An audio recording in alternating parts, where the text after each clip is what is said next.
Hello everybody, welcome to class. My name is Michael Overa. I'll be your instructor this quarter. This video is really just a way for me to introduce myself. Give you a little bit of information about my background, where I'm from, why I'm here. So you can call me Michael, you can call me Overa, you can call me Professor. Any combination of those things is really just fine. So I did grow up in the Northwest. I grew up about 20 minutes north of Seattle, kind of in the shoreline area. And I've also lived in London, England, Dublin, Ireland, and Sydney, Australia. All of those places, including Seattle, I worked as a bartender. So really a good opportunity to work on my communication skills, communicating with a lot of different people from a lot of different backgrounds and better understand the world we live in.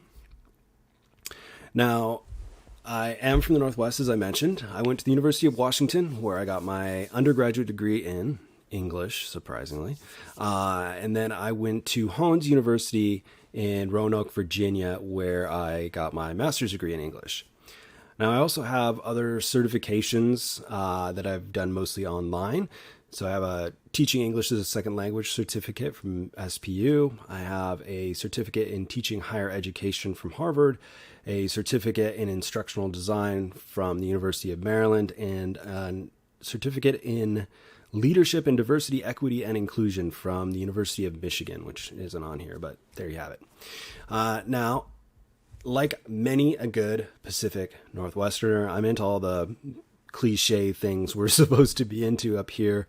So books, camping, hiking, writing, coffee, kayaking. Yes, playing guitar. I'm that guy. So if you're into any of those things, I'm happy to geek out on those things. I am not really into computers or video games very much. Just not my thing.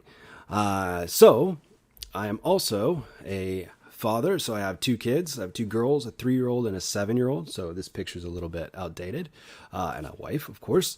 So in addition to teaching and getting certifications and reading and playing music, I'm busy doing that too. So there will probably be references in the class to kids' stories, kids' books, other things like that along the way.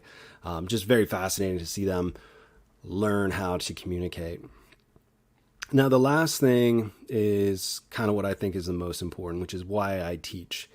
Now, although it might seem perhaps even egotistical of me to say so, I don't have to teach. I could go do something else. I mean, obviously I was a bartender before, but I have friends who work as copywriters and copy editors at big corporations and make a lot of money doing that.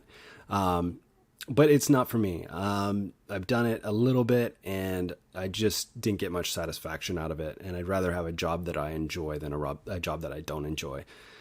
So why I teach? So number one is because communication is essential in our modern world. It's all around us. We're bombarded by it daily. Text messages, emails, posts, things like that. And our ability to communicate clearly and effectively is not only important in our modern world, but it is important because it opens doors. And our ability to communicate efficiently is an asset. And we'll unpack that more as the quarter goes on. So even if you're that person that's like, I'm an engineering major or I'm a computer science major, yes, still important for you too.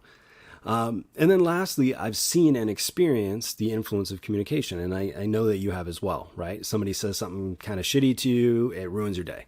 Somebody says something really nice to you, it makes your day.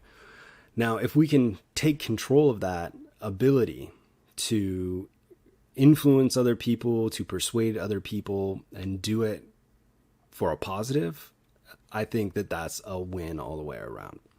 All right, so that's it. That's me. If you have any questions, comments, concerns, jokes, memes, recipes, whatever, go ahead and email me. Otherwise, I will see you all in class.